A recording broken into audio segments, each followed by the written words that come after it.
दुश्मन पर पहली गोली हम नहीं चलाएंगे, लेकिन अगर हम पर गोली चली तो हम गोलियों की गिनती भी नहीं करेंगे।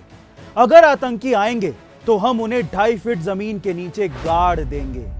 दोस्तों, बरसों बाद किसी बेबाक इंडियन आर्मी चीफ के मुंह से देश ने ऐसी हुंकार सुनी थी। यह हुंकार थल सेना, जल सेना और वायु सेना के प्रमुख जनरल बिपिन रावत की थी। सीडीएस बिपिन रावत सिर्फ एक नाम नहीं थे, बल्कि इंडियन डिफेंस फोर्स की वो मिसाल थे जिन्होंने इंडियन आर्मी को एक ऐसी कड़ी में जोड़ा था कि हिंदुस्तान का हर दुश्मन हिंदुस्तान का नाम सुनते ही कांप उठे।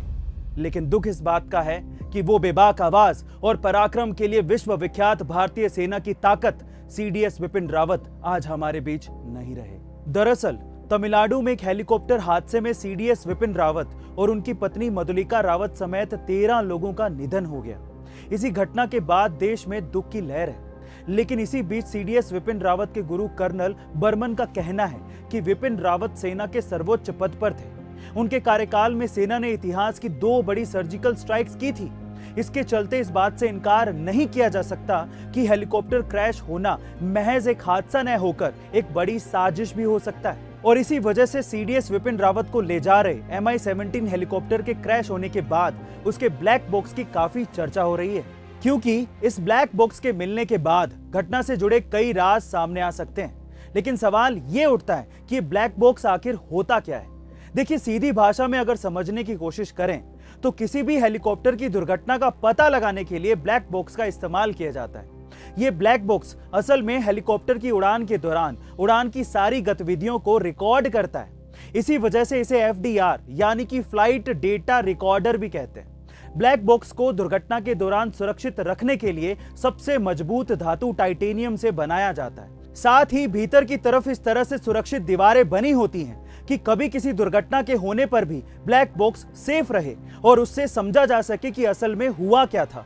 दरअसल जनरल बिपिन रावत एक ऐसे रोबदार और नीडर किस्म के इंसान थे जिनके नाम से ही दुश्मनों के दिल में डर पैदा हो जाता था।